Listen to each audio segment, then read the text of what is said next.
Bismillahirrahmanirrahim. Assalamualaikum warahmatullahi wabarakatuh.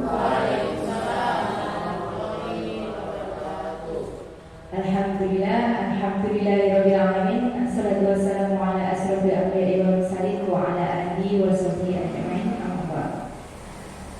Bapak Ibu yang saya hormati, pertama-tama marilah kita panjatkan puji syukur kita kehadirat Allah Subhanahu wa taala yang telah memberikan rahmat, nikmat, taufik serta hidayahnya kepada kita sehingga pada pagi hari yang cerah ini kita bisa berkumpul di sini dalam rangka mengikuti diseminasi penerapan budaya positif dalam keadaan sehat. Allahumma amin.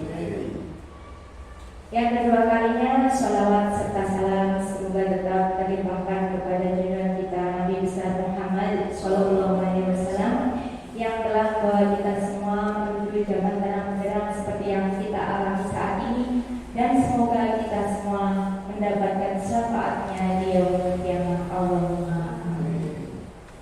Langsung saja saya di sini sebagai pemandu acara. Saya akan bawakan acara pada pagi hari ini. Untuk acara yang pertama yaitu pembukaan. Marilah kita buka acara pada pagi hari ini dengan bacaan basmalah. Bismillahirrahmanirrahim. Acara selanjutnya yaitu doa kepada Bapak Yanwar, dipersilakan.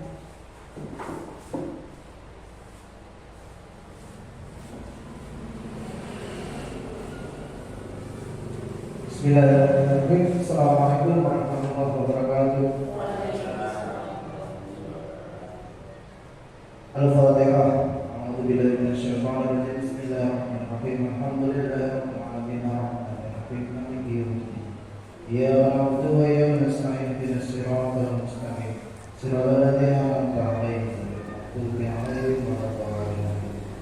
Allahumma shalli 'ala sayyidina Muhammad wa 'ala ali sayyidina Muhammad. Alhamdulillahirabbil alamin. Hamdan sabirin, hamdan na'imin, hamdan ya'afin wa yughfiru majidah. Ya rabbana lakal hamdu kama yanbaghi li jalali wajhika karim sultani.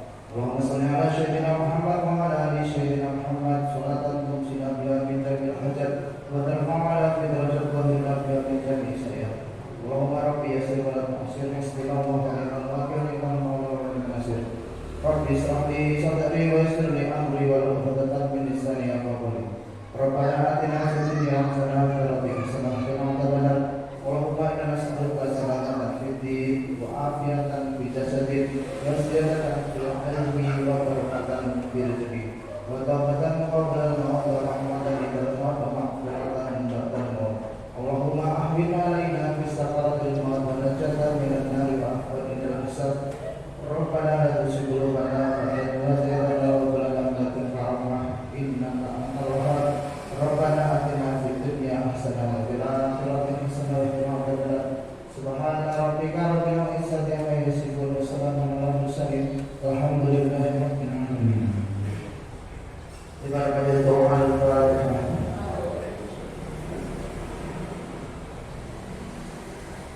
Assalamualaikum warahmatullahi wabarakatuh.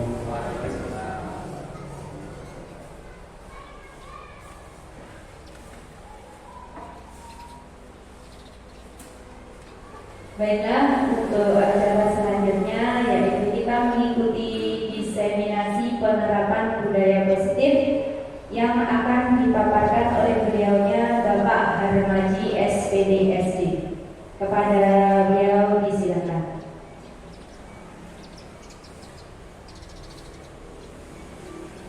Assalamualaikum warahmatullahi wabarakatuh. Alhamdulillah, alhamdulillahirabbil alamin, wassalatu wassalamu ala asrofil anbiya'i wal mursalin wa ala alihi wa sahbihi ajmain, amma ba'du. Bapak Ibu guru yang saya hormati, pertama marilah kita panjatkan rasa syukur kita kehadirat Allah Subhanahu wa taala yang telah memberikan rahmat, taufik, hidayahnya serta kesempatan sehingga kita bisa melaksanakan aktivitas kita sehari-hari tanpa suatu halangan apapun. Marilah anugerah ini kita ikrarkan bersama dengan bacaan alhamdulillah. Alhamdulillahirabbil alamin. Salawat serta salam kita aturkan kepada junjungan kita Nabi besar Muhammad sallallahu alaihi wasallam. Allahumma shalli ala Muhammad wa ala ali sayyidina Muhammad.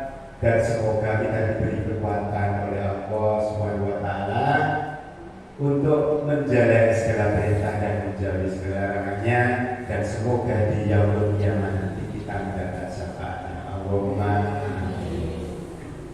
Bapak Ibu guru yang saya hormati, sebelumnya saya ucapkan banyak beribu terima kasih karena telah meluangkan waktu dan kesediaannya untuk memenuhi undangan kami, yaitu dalam rangka diseminasi penerapan budaya positif. Ini adalah merupakan salah satu tugas dari kami sebagai calon guru penggerak untuk menyelesaikan tugas modul 1.4 tentang aksi nyata. Ya, terima kasih waktu dan kesempatannya untuk menghadiri undangan kami, dan semoga apa yang kita lakukan pada pagi hari ini nanti ada manfaatnya. Selamat pagi Bapak Ibu. Masih semangat? Ya, terima kasih. Ya, sebelumnya saya ada sesuatu biar apa itu lebih semangat lagi, istilahnya ice breaking. Coba ini berkelompok 2 orang. Nah, ini ada permainan ice breaking. Caranya mudah sekali. Nanti seperti bersalaman, tapi tidak sampai bersalaman. Coba nanti ditentukan yang hadir dan yang tidak, ya. Menentukan satu siapa, yang kedua siapa, gitu ya. Coba berhadapan-hadapan. Nah, nanti ketika saya bilang 1, nanti yang nomor 1 berarti dia mencoba untuk menangkap temannya yang nomor 2, dan sebaliknya. Kalau saya bilang genap, pokoknya genap, itu berarti yang 2 nanti menangkap yang ganjil. Ya, untuk dimulai coba saling berhadapan-hadapan. Mas saya untuk sementara sedikit. Ya, percobaan. Oh ya.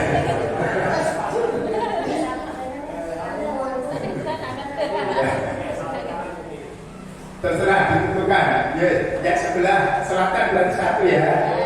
1 sebelah selatan. Coba 1. Ya, yang 1 berarti berusaha menangkap, dan yang 2 menghindar, gitu ya. 1. Ya. 4.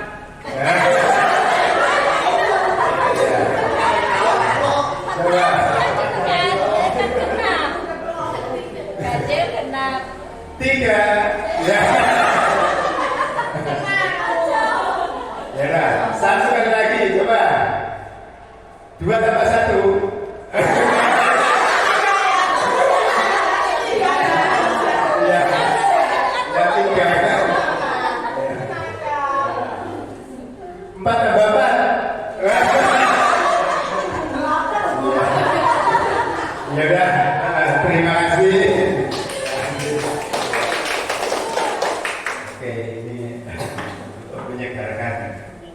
Ya, Bapak Ibu yang saya hormati, di sini saya akan memaparkan sedikit ilmu yang saya peroleh selama mengikuti calon guru penggerak, yaitu mengenai diseminasi. Jadi ini adalah pengimbasan mungkin kepada rekan guru yang lain. Ya. Penerapan budaya positif. Kenapa penerapan budaya positif?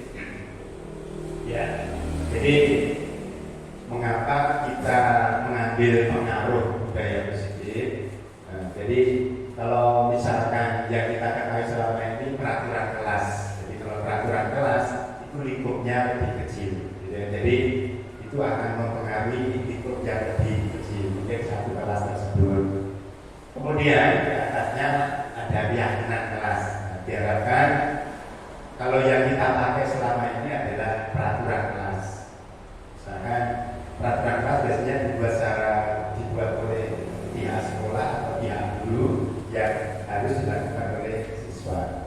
Nah, itu pengaruhnya meliputi satu kelas.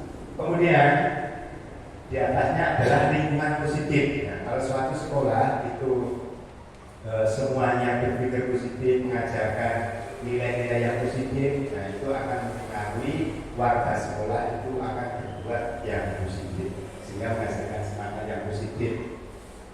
Nah, selanjutnya kalau lingkungan semuanya positif, akan semua melaksanakan, maka akan terjadi budaya positif. Jadi akhirnya semua sekolah itu melakukan hal semua yang positif. Kalau itu sudah berjalan semua, diharapkan semua warga sekolah itu akan melakukan hal-hal yang positif sehingga tujuan sekolah itu akan lebih mudah tercapai. Konsep budaya positif. Nah, di sini nanti saya akan menyampaikan beberapa hal yang mengenai konsep budaya positif. Jadi bagaimana sekolah kita nanti terjadi kebiasaan budaya positif yang bisa dilaksanakan oleh semua warga sekolah. Yang pertama yaitu perubahan paradigma belajar. Yang kedua, keyakinan kelas. Ketiga, disiplin positif. Yang keempat, motivasi perilaku manusia. Kemudian kebutuhan dasar manusia. Yang keenam, posisi kontrol guru. Kemudian yang terakhir yaitu segitiga restitusi. Nanti akan kita urai satu persatu. Sebelumnya perubahan paradigma ini coba melakukan kegiatan. Jadi kegiatan kepala tangan. Nah, sekarang kalau ini menulis kertas tidak usah. Coba sekarang bayangkan Bapak Ibu guru mempunyai sesuatu yang sangat berharga, kemudian Bapak Ibu genggam. Terus berpasangan juga ini ya. Terus satunya coba merayu dengan berbagai hal agar sesuatu yang digenggam oleh temannya itu dia dengan rela untuk memberikan. Jadi nanti juga terserah apakah dia memberikan atau tidak. Tetapi pihak yang tidak menggenggam temannya coba berusaha semaksimal mungkin agar mendapatkan sesuatu yang digenggam itu. Coba yang kedua sekarang ya, yang berarti yang sebelah utara coba menggenggamkan, bayangkan yang dipegang, yang digenggam itu sesuatu yang berharga. Terus yang selatan, yang satunya coba meraih berbagai hal, bisa rayuan, bisa apa itu, memberikan imbalan atau mengancam dan sebagainya. Yes. Coba saya beri waktu 2 menit, coba apakah bisa merayu untuk melepaskan hal-hal itu.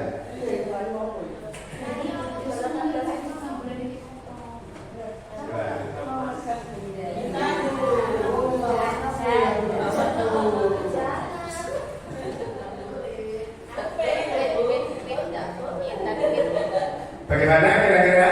Apakah ada yang bisa memberikan kepada temannya? Tidak bisa. Ada yang bisa memberikan? Tidak. Kira-kira kenapa kok tidak diberikan? Sesuatu yang berharga. Tetapi kalau ada yang pintar merayu mungkin memberi imbalan yang lebih besar. Ya. Jadi gini, itu mengajarkan kepada kita bahwa sebenarnya apapun yang kita lakukan, apapun yang kita kerjakan, itu semua adalah bergantung pada diri kita masing-masing. Jadi orang lain itu tidak bisa merubah kita kalau kita tidak merubah atau merelakan untuk berbuat apa yang dikehendaki orang lain. Jadi intinya kontrol itu berada di diri kita masing-masing, gitu ya. Jadi perubahan paradigma itu seperti itu. Jadi kalau misalkan ada sesuatu yang baru, kita menerima atau tidak, itu sebenarnya kendali berada pada diri kita masing-masing. Ya, selanjutnya pembelajaran dengan paradigma baru. Pembelajaran paradigma baru yaitu merupakan pembelajaran yang berorientasi pada penguatan kompetensi dan pengembangan karakter murid yang sesuai dengan profil pelajar Pancasila. Sekarang sekolah kita menggunakan kurikulum berbeda. Kita sekarang mengacu pada profil pelajar Pancasila. Ya. Profil pelajar Pancasila diharapkan memiliki ciri karakter dan kompetensi yang harus diraih serta dimiliki oleh peserta didik yang didasarkan pada nilai-nilai Pancasila. Jadi diharapkan para peserta didik di Indonesia itu nanti menjiwai, jadi melaksanakan nilai-nilai yang terkandung di dalam Pancasila. Selanjutnya, sekarang kurikulum merdeka, istilah merdeka sekarang sering kali digunakan. Menurut Ki Hajar Dewantara, istilah merdeka yaitu artinya tidak hanya terlepas dari perintah, akan tetapi juga cakap buat memerintah diri sendiri. Ini maksud merdeka itu berarti kita itu merdeka tanpa paksaan. Kita ingin melakukan sesuatu itu atas kehendak diri sendiri tanpa paksaan. Berarti kita sudah merdeka. Kalau kita melakukan sesuatu atas perintah dari orang lain dan sebagainya, berarti belum merdeka. Ya. Sekarang apakah elemen profil pelajar Pancasila? Jadi profil pelajar Pancasila itu diharapkan mewujudkan pelajar Pancasila yang menjadikan murid sebagai pelajar sepanjang hayat yang kompeten dan memiliki karakter sesuai dengan nilai-nilai Pancasila. Jadi kurikulum sekarang ini diharapkan menanamkan kepada anak itu nanti meskipun nanti tidak sekolah, tapi bisa mempunyai semangat untuk sebagai pelajar. Jadi pelajar sepanjang hayat. Ini juga mengajarkan kepada kita sebagai guru juga diharapkan tetap menjadi pelajar. Jadi karena ilmu itu setiap saat berkembang dan berkembang terus, maka kita dituntut untuk selalu belajar sepanjang hayat. Kemudian profil pelajar Pancasila yaitu yang pertama beriman dan bertakwa kepada Tuhan Yang Maha Esa. Kemudian mandiri, bernalar kritis, berbineka global, kemudian bergotong royong, kemudian kreatif. Nah, ini adalah nilai-nilai yang diharapkan tertanam kepada anak didik kita. Mempunyai jiwa yang takwa, kemudian mampu bergotong royong bekerja sama dengan temannya, kemudian mandiri, jadi bisa melakukan hal-hal secara mandiri, tidak tergantung kepada yang lain, kemudian bernalar kritis, jadi dia peka terhadap lingkungannya. Kemudian filosofi dasar pendidikan Ki Hajar Dewantara. Ini paradigma baru, jadi kurikulum merdeka sekarang ini menekankan pemikiran atau filosofi pendidikan dari Ki Hajar Dewantara. Mungkin selama ini agak begitu diabaikan mungkin ya. Nah, filosofi dasar pendidikan Ki Hajar Dewantara yaitu meliputi pendidikan yang menuntut, pendidikan yang menuntut. Pendidikan yang menuntut itu maksudnya jadi kita itu hanya mengarahkan anak, namanya menuntut itu adalah membawa anak ke suatu tujuan, suatu tempat dan mengingatkan apabila dia itu menyimpang dari jalannya. Jadi hanya sekedar menuntut. Kemudian juga memperhatikan kodrat alam dan kodrat zaman. Jadi setiap anak itu sebenarnya sudah mempunyai potensi, dan tugas guru kita, tugas guru itu hanya menebarkan potensi yang telah dimiliki oleh anak itu agar potensi itu tumbuh dan berkembang.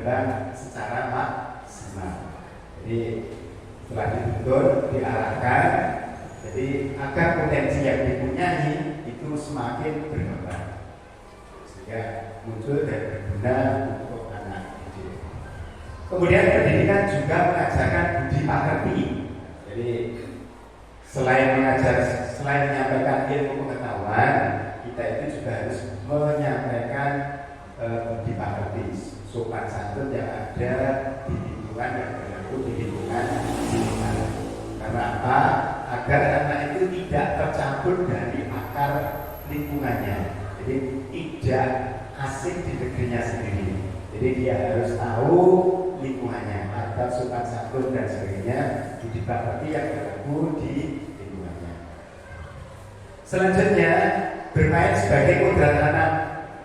Kita guru juga harus memahami memang anak itu tahunya bermain. Jadi apapun itu jadi mainan. Mungkin ya kalau orang tua melihat batu itu mungkin berdasarkan tidak berguna, tapi bagi anak kadang itu sudah menjadi mainan. Jadi anak itu memang sangat kreatif, daya imajinasinya tinggi. Nah, kita juga harus paham. Jadi ketika mengajar mungkin kita harus memberikan waktu, mungkin sela-sela sehingga anak itu bisa bermain, sehingga tidak menjadi bosan dan sebagainya. Selanjutnya, anak bukan kertas kosong. Nah, ini mungkin yang dulu kita pahami, kurikulum yang dulu, bahwa ketika kita mengajar, kita itu memberikan materi banyak-banyaknya, semuanya diberikan. Dianggap anak itu sebagai kertas kosong yang perlu diisi. Jadi sebenarnya anak justru juga mempunyai potensi. Kita hanya menuntut menebarkan potensi yang ada biar itu berkembang dengan sebaik-baiknya. Untuk selanjutnya yaitu pendidikan berpihak pada murid. Jadi kita harus memahami kebutuhan anak. Kebutuhan anak itu masing-masing, ada yang cerdas, ada yang kurang cerdas, anak yang perlu banyak gerak, anak yang pendiam, rajin dan sebagainya. Kita juga harus memahami seperti itu sehingga kita bisa memberikan kebutuhannya sesuai dengan kebutuhan mereka. Selanjutnya trilogi kepemimpinan. Nah, ini maksudnya dulu sebagai semboyan dari Ki Hajar Dewantara, yaitu Tutu Handayani, Ing Arso Sukulodo, Ing Mabio Mangun Arso. Jadi kadang-kadang kita harus berada di depan, di tengah, dan kadang kita harus di belakang. Jadi kadang memberikan kesempatan, kita kadang juga menuntun, kadang kita menggerakkan seperti itu. Selanjutnya guru itu sebagai petani. Kenapa seperti ini? Nah, ini digambarkan bahwa guru itu sebagai petani. Petani itu adalah merawat tanaman. Jadi bagaimana merawat tanaman? Diberi pupuk, siang ini diairi dan sebagainya. Kalau kita nanam jagung, kita tidak bisa berharap untuk panen padi. Seperti kita guru juga seperti itu. Ketika anak-anak mempunyai potensi misalkan berenang, kita tidak bisa memaksakan untuk dia pandai matematika. Jadi kita harus memahami, kita hanya bisa memfasilitasi agar anak itu tumbuh sesuai potensinya. Kemudian kegiatan yang sesuai filosofi. Nah, ini mungkin dari filosofi Ki Hajar Dewantara, kita bisa melakukan kegiatan di kelas yang bisa mendukung anak, yaitu melakukan asesmen diagnostik. Nah, ini untuk mengetahui potensi anak, kemudian menggali ide kreatif, inovatif dalam pembelajaran. Jadi harus tetap berusaha terus inovasi pembelajaran sehingga bisa melayani kebutuhan siswa secara individu. Kemudian mendasari pembelajaran yang berpihak pada murid. Yang keempat, melakukan evaluasi dan adaptasi untuk perbaikan pembelajaran. Nah, pembelajaran yang kita lakukan itu kita perlu evaluasi apakah efektif atau tidak, apakah menghasilkan yang bagus atau belum. Nah, itu tindakan hati-hati. Bapak Ibu, maaf, masih semangat. Oke, coba sekarang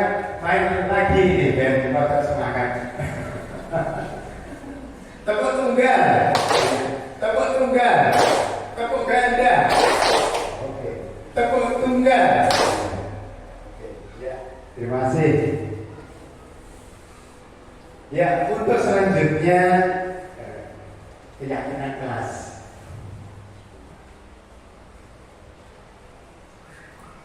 Keyakinan kelas ya. Jadi kenapa kita keyakinan? Jadi ya, mengapa tidak peraturan saja? Sebenarnya yang berlaku selama ini kita hanya mengandalkan peraturan, ya. Jadi peraturan. Mengapa kita memiliki peraturan harus menggunakan gender? Jadi untuk menimbulkan keyakinan. Kemudian mengapa kita memiliki peraturan 3M, menggunakan masker, mencuci tangan, kira-kira apa ya? Tujuannya apa? Tujuannya apa? Untuk keselamatan. Nah, jadi mengapa kita memiliki peraturan menggunakan helm dengan kendaraan? Kemudian 3M, mengapa kita memiliki peraturan harus datang tepat waktu pada saat mengikuti pelatihan dan sebagainya. Jadi untuk mendukung motivasi intrinsik kembali ke nilai-nilai keyakinan lebih menggerakkan seseorang dibanding mengikuti serangkaian peraturan. Kan peraturan itu sifatnya mengikat, ya kan? Mengikat. Kalau keyakinan ya itu akan menimbulkan kesadaran. Keyakinan kelas nanti mungkin Bapak Ibu bisa menerapkan di kelasnya masing-masing untuk membuat keyakinan kelas. Jadi keyakinan kelas itu berupa pernyataan universal, jadi secara umum saja, tidak mengatur secara khusus. Kemudian pernyataan keyakinan kelas senantiasa dibuat dalam bentuk positif, jadi hal-hal yang positif. Misalkan tidak boleh rame, tidak boleh. Jadi tenang di dalam kelas, misalkan seperti itu. Kemudian keyakinan kelas sebaiknya tidak terlalu banyak. Kemudian keyakinan kelas sebaiknya sesuatu yang dapat diterapkan di lingkungan tersebut. Selanjutnya semua warga kelas sebaiknya ikut berkontribusi dalam pembuatan keyakinan kelas. Ini nanti ada tahap-tahapnya. Ya, cara membuat keyakinan kelas yang pertama nanti bisa curhat pendapat. Ini untuk memudahkan nanti mencoba kita ya. Sudah saya siapkan kalau ini nanti dibuka ya. Jadi yang pertama nanti curhat pendapat. Semua anggota kelas itu menuliskan apa yang diinginkan kelas ini agar berjalan dengan baik. Setelah itu nanti menempelkan hasil curah pendapat, hasil tulisannya kemudian ditempelkan di depan kelas. Setelah itu membuat kesepakatan keyakinan kelas. Nah, dari hasil semua yang dibuat tadi kemudian didiskusikan bersama-sama. Kira-kira nilai apa yang kita pakai di dalam kelas. Jadi ya, jadi kita semua tidak apa-apa diambil bagian-bagian yang penting. Selanjutnya setelah terjadi kesepakatan kemudian dicatat, kemudian didokumentasikan, kemudian ditaruh di depan kelas. Selanjutnya untuk meyakinkan nanti setelah dokumentasi itu semua anggota kelas itu ada tangan istilahnya sehingga ikut merasa bertanggung jawab akan mengikuti keyakinan kelas yang telah dibuat. Jadi mungkin seperti itu nanti bisa digunakan. Nah, tujuan dari keyakinan kelas nanti dibanding peraturan bahwa akan menimbulkan apa itu kesadaran dalam diri. Jadi kalau tahu salah apa konsekuensinya, sehingga dia akan memproteksi. Kita tidak usah itu langsung menghukum dan sebagainya. Ya. Kemudian disiplin positif. Dalam budaya kita, disiplin bisa dimaknai sesuatu yang dilakukan seorang pada orang lain untuk mendapatkan kepatuhan. Nah, itu kata disiplin itu biasanya sudah orang yang sudah hubungannya dengan hukuman, gitu ya. Menurut Diana Gosser menyatakan kata disiplin berasal dari bahasa Latin disciplina yang artinya belajar, juga asal kata yang sama disciple, yaitu murid. Jadi pada dasarnya disiplin itu adalah belajar bersama untuk juga adalah suatu pendekatan penerapan disiplin dari dalam diri anak tanpa hukuman atau hadiah. Mengandung maksud bahwa seorang murid memahami alasan mengapa mereka mengikuti ajaran tertentu dan hal ini merupakan dorongan dari dalam diri sendiri. Jadi untuk disiplin itu akan lebih baik apabila anak itu mempunyai kesadaran dari dalam dirinya. Ya, untuk selanjutnya, kalau disiplin menurut Ki Hajar Dewantara, disiplin merupakan kemampuan mengontrol diri, menguasai diri, serta menentukan sikap yang mengacu pada nilai-nilai yang baik. Nah, itu disiplin menurut Ki Hajar Dewantara. Ini adalah perbedaan dari hukuman, konsekuensi, dan restitusi. Jadi, kalau hukuman itu sistem tidak akan berjalan bila siswa tidak takut.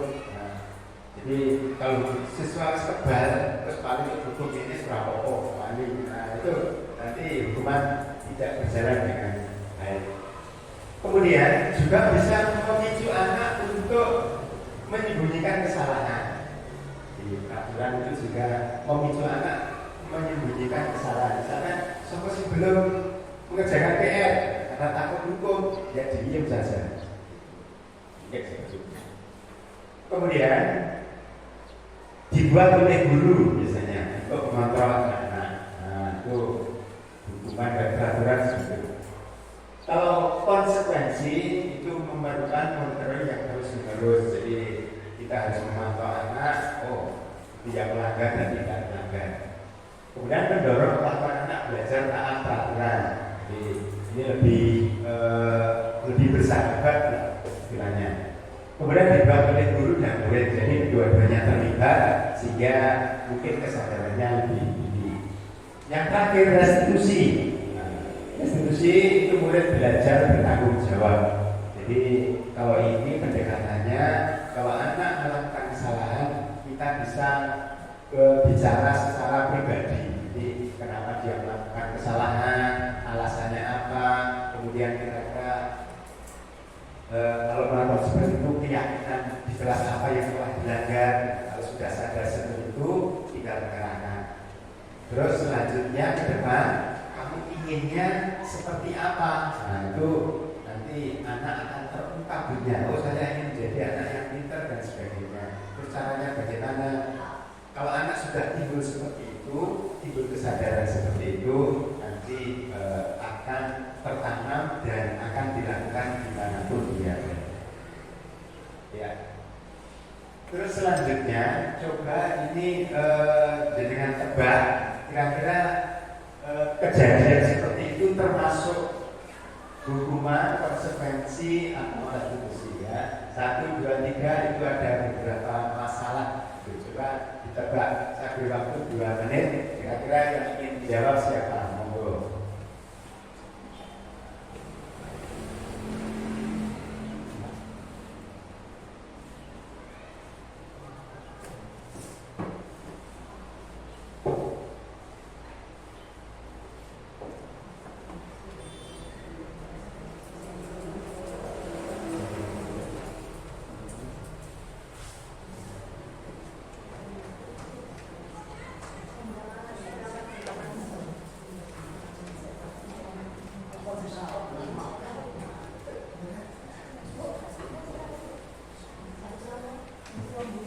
Ya, monggo.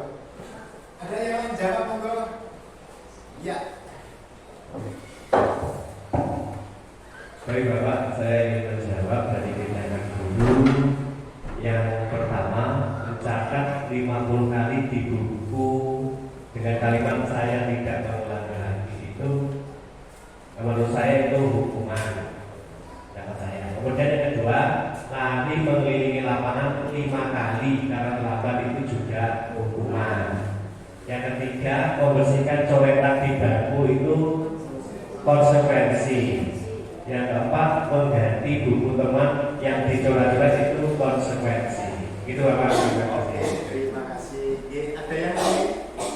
Ada yang lain? Terima kasih.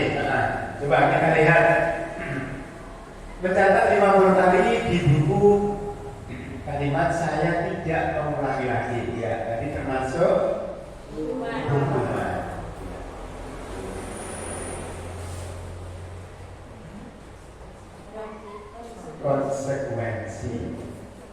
Konsekuensi. Mungkin ini sudah kesepakatan. Jadi kalau selanjutnya terjadi seperti itu, seperti ini.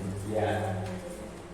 Jadi konsekuensi mungkin kesalahan yang sudah disepakati di kelas. Selanjutnya, ya lari mengelilingi lapangan 5 kali karena melanggar itu termasuk hukum. Ya. Selanjutnya membersihkan coretan di bangku, yaitu konsekuensi. Jadi konsekuensi dari 3 kali. Yang terakhir, ya mengganti buku teman yang dicoret-coret itu adalah juga konsekuensi. Inilah beberapa tindakan yang dilakukan. Selanjutnya motivasi perilaku manusia. Nah, yang pertama untuk menghindari ketidaknyamanan atau hukuman. Jadi seseorang itu bertindak kadang-kadang motivasinya menghindari hukuman. Yang kedua mengharapkan imbalan. Karena ini hanya yang siswa saya belajar dia pilih 1 nanti dapat hadiah. Nah, itu motivasi untuk bergerak. Kemudian yang ketiga menjadi orang yang mereka inginkan dan menghargai diri sendiri. Nah, ini yang kita harapkan setiap anak itu mempunyai kesadaran seperti itu. Jadi bagaimana caranya kita menanamkan kepada anak untuk mempunyai sikap dalam perbuatan motivasinya yang ketiga, gitu ya. Selanjutnya, menurut Alfibon mengembangkan baik penghargaan maupun hukuman adalah cara-cara mengontrol perilaku seseorang yang menghancurkan potensi untuk pembelajaran yang sesungguhnya. Secara ideal, tindakan belajar itu sendirilah adalah penghargaan sesungguhnya. Ini ternyata penghargaan yang selama ini kita pahami itu juga merupakan apa?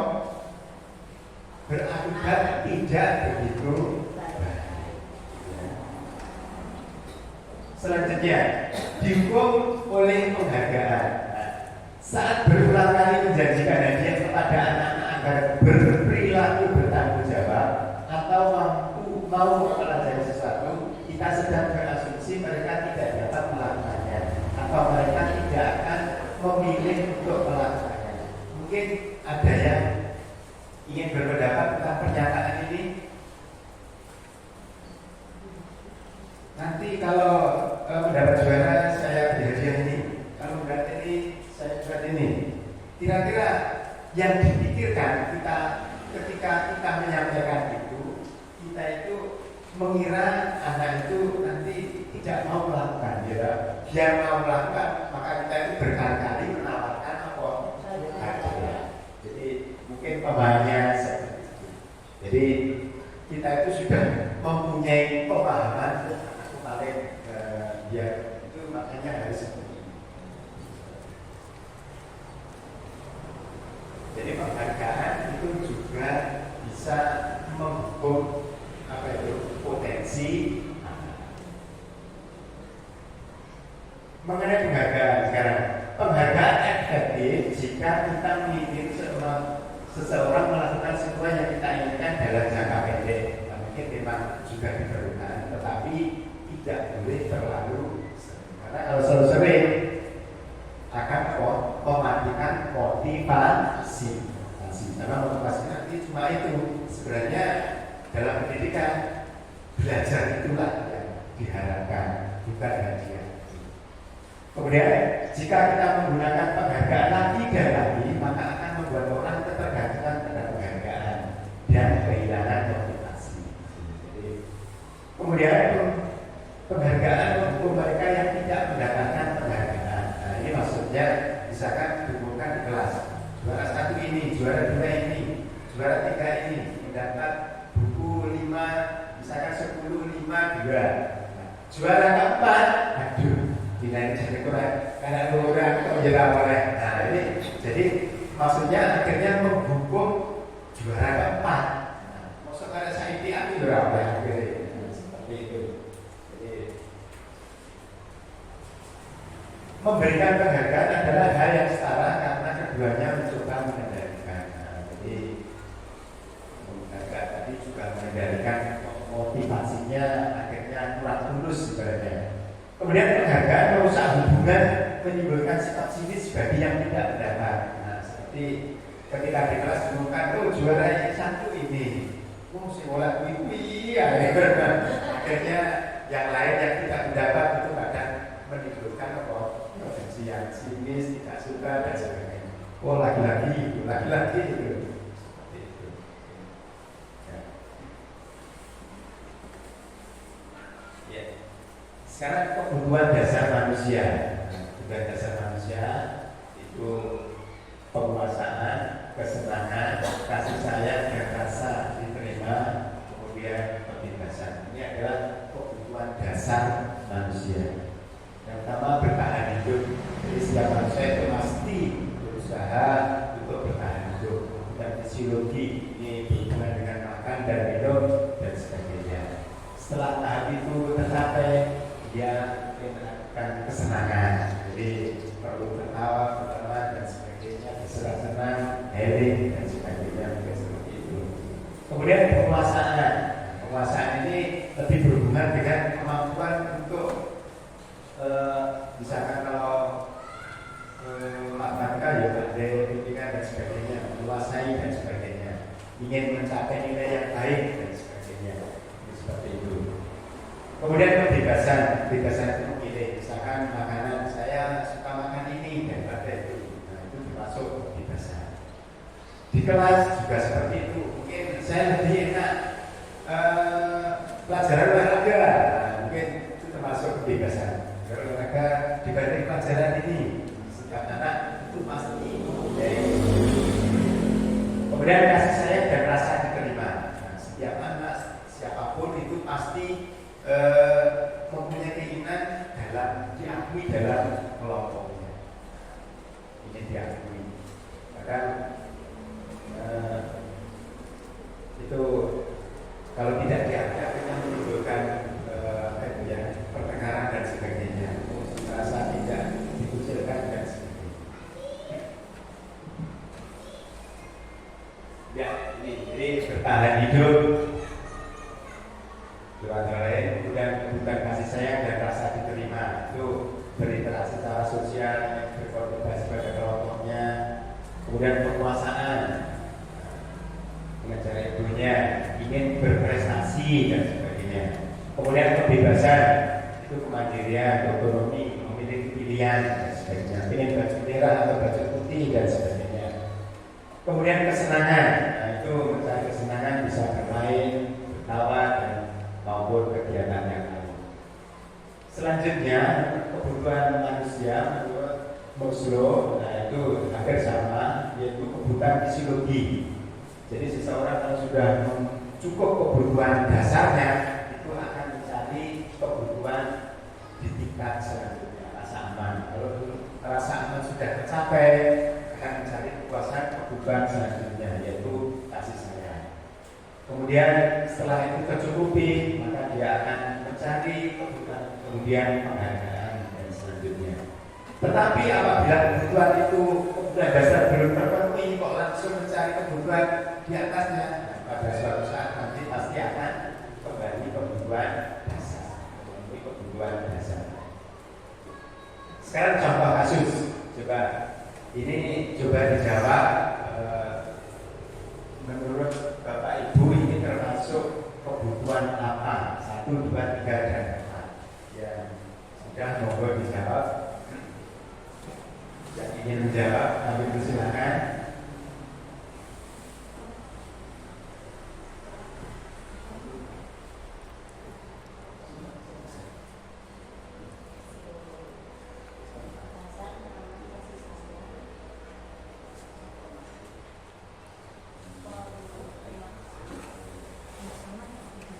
Monggo yang ingin menjawab bebas.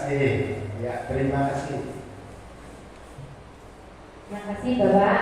Mungkin saya akan mencoba menjawab untuk kasus yang pertama. Ibu guru bilang aku tidak boleh bersenandung sewaktu mengerjakan tugas. Katanya kelas harus tenang, tidak ada suara. Padahal kan aku suka dan senang bernyanyi. Itu menurut saya termasuk kebutuhan kebebasan. Iya. Oke. Terima kasih Bu Febri. Kemudian ada yang lain, mungkin nomor 2. Monggo.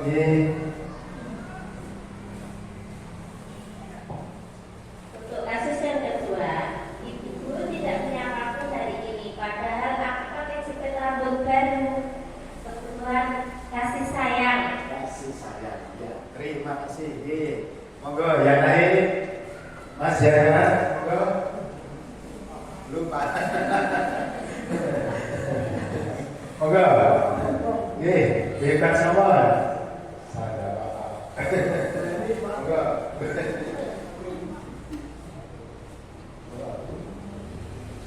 Kasus yang ketiga bahwa aku bosan masa belajarnya cuma gitu-gitu aja, dengerin ibu guru aja.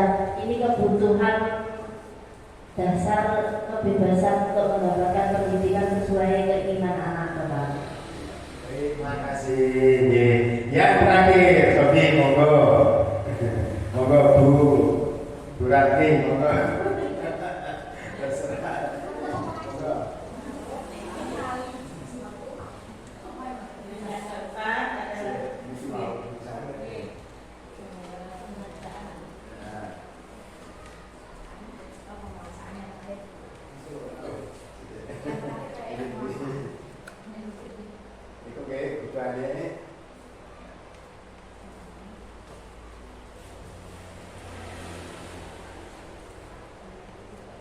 Yang keempat, aku sebel, gambarku tidak rapi, malah ibu guru nunjukin ke teman-temanku di depan kelas.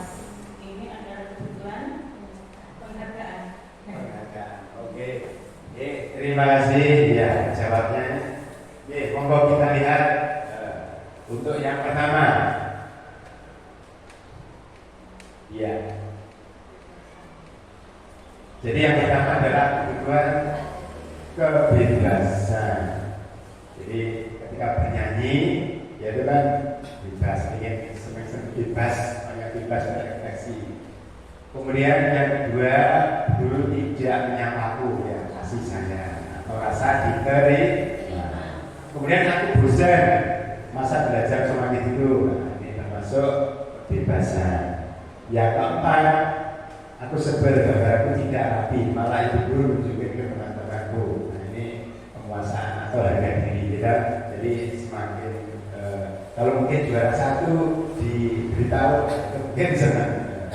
Ya, terima kasih. Untuk selanjutnya yaitu posisi kontrol dulu. Nah, itu menurut Dr. William Blaser ini ada 5 jenis posisi kontrol dulu. Yang pertama yaitu penghubung, yang kedua pembuat rasa bersalah, yang ketiga teman, yang keempat pemantau, yang kelima manajer. Ini posisi kontrol. Selanjutnya yang dimaksud penghubung yaitu ciri-cirinya biasanya menggunakan nada suara tinggi, karena misalkan ada anak yang bilang, "Woi sini, kamu terlambat." Ini nada tinggi. Kemudian nunjuk-nunjuk yang biasanya menghadir. Contohnya, kamu lagi, kapan bisa disiplin dan sebagainya. Nah, ini bisa mengakibatkan konsekuensi murid mungkin jadi marah. Kemudian mungkin ketika itu diam saja, tapi dalam hatinya mungkin berdongkol. Ya, tapi benar dan sebagainya. Kemudian agresif. Selanjutnya pembuat rasa bersalah. Nah, ciri-cirinya ini biasanya bersuara lebih lembut, halus, sedih, memelas, menggunakan keheningan yang membuat orang tidak nyaman atau bersalah dan rendah diri. Misalkan, Bapak sangat kecewa sekali atas perbuatanmu.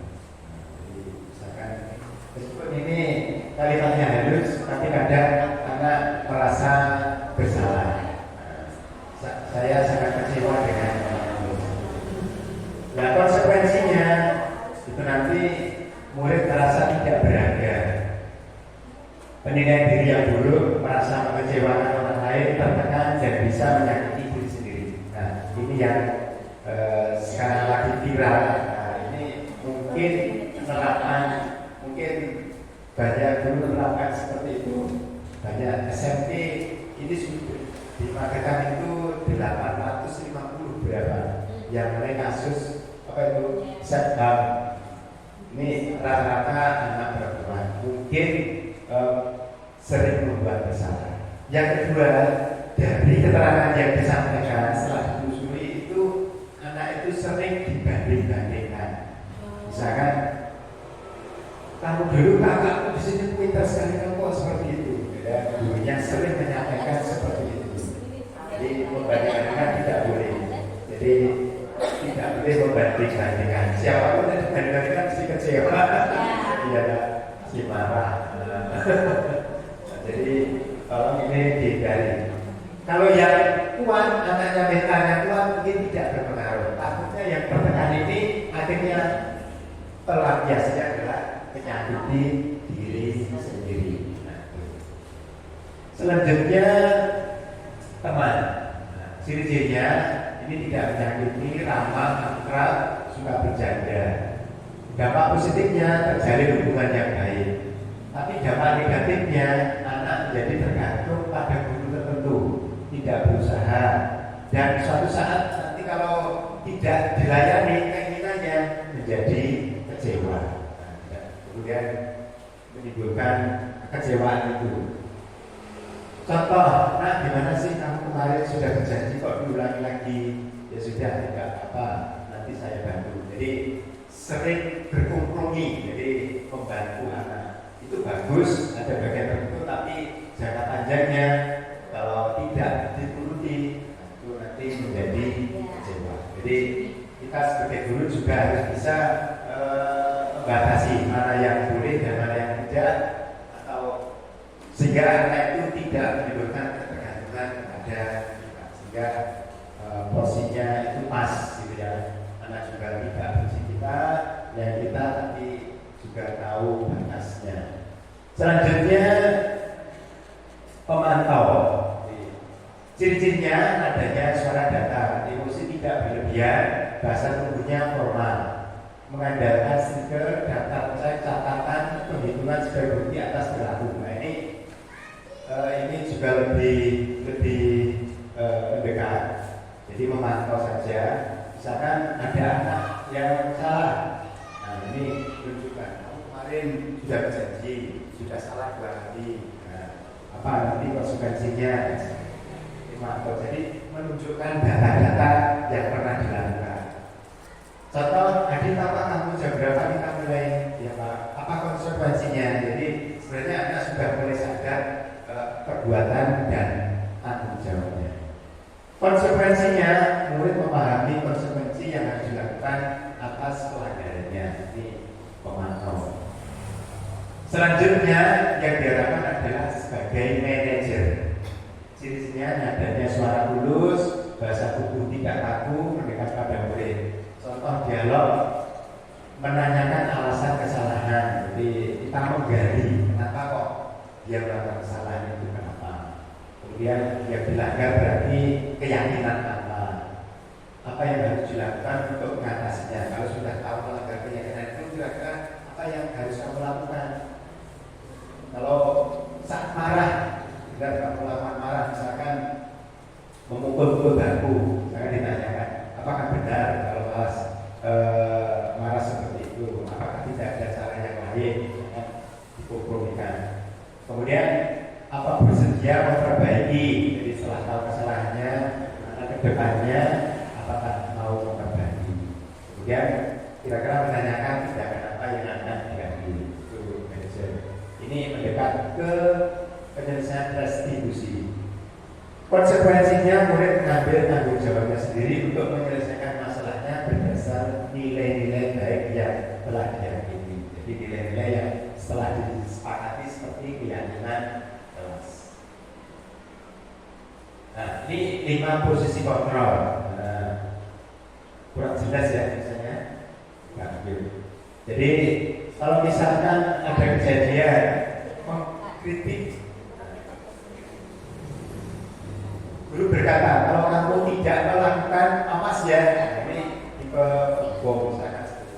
Kemudian membuat merasa bersalah, kamu seharusnya sudah tahu ibu lelah sekali sering misalkan memberitahu dan sebagainya. Ini rasa bersalah dan sebagainya. Jadi itu tadi ya bersama. Terus selanjutnya restitusinya, ini penyelesaian kalau mengalami permasalahan diharapkan dengan cara restitusi, yaitu proses menciptakan kondisi bagi murid untuk memperbaiki kesalahan mereka sehingga mereka bisa kembali pada kelompok mereka dengan karakter yang lebih baik dan kuat. Caranya bagaimana restitusi?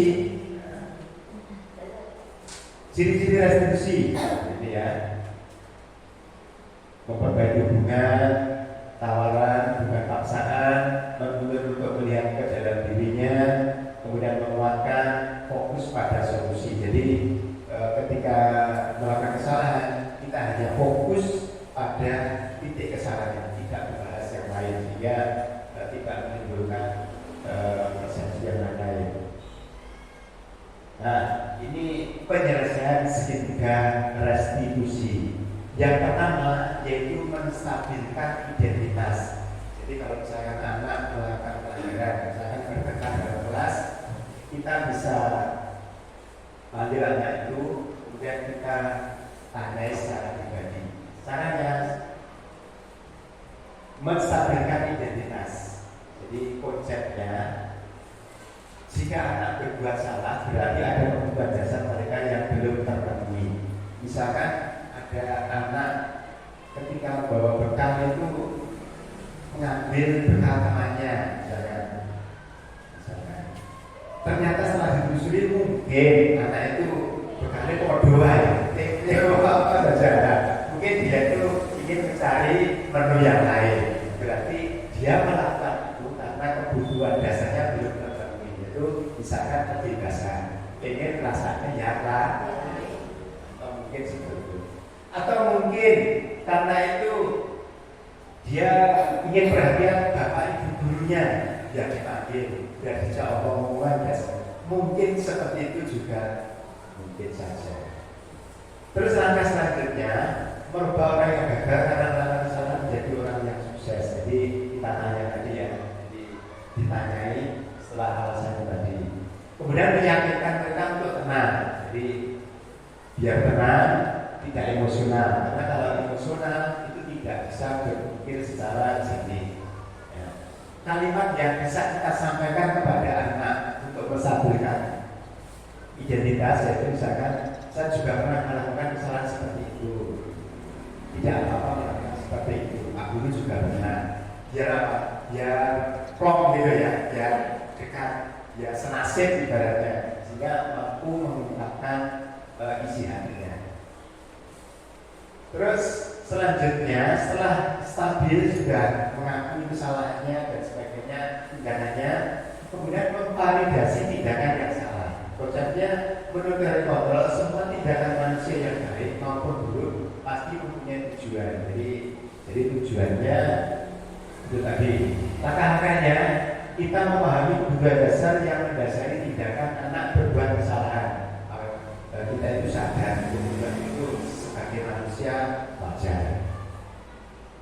Kemudian ketika kita menolak anak berbuat salah, kalau misalkan salah justru kita bentak dan sebagainya, nanti anak justru tetap bermasalah, tidak mau mengungkapkan kesalahannya sehingga masalahnya berlarut-larut. Makanya kita rangkul. Kalimat yang bisa disampaikan, kamu pasti punya alasan mengapa melakukan itu. Tadi misalkan mengambil makanan temannya, kenapa? Alasannya apa? Tahu kita bisa memberikan solusinya. Misalkan kalau bertengkar, terus memukul bangku dan sebagainya, nah, tidak apa-apa kamu berbuat seperti itu. Untuk kamu tidak sampai berbuat yang lebih berbahaya, misalkan menendang dan sebagainya.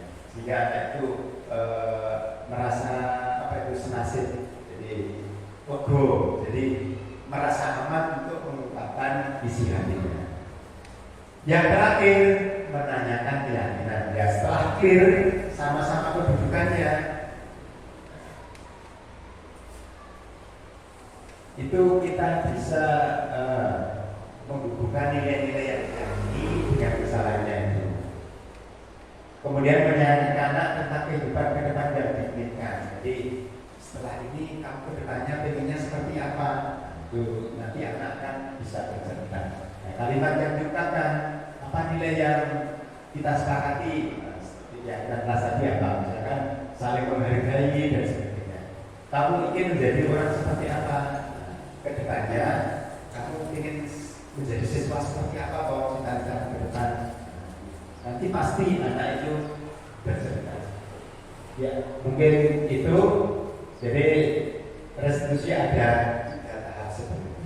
Ya, jadi materinya sampai di sini. Terima kasih atas segala perhatiannya, atas segala pengorbanannya waktu dan tempatnya. Ya, terima kasih. Mungkin ada yang perlu curah pendapat atau tanya dan sebagainya, monggo. Kalau tidak ada, ya terima kasih atas perhatiannya.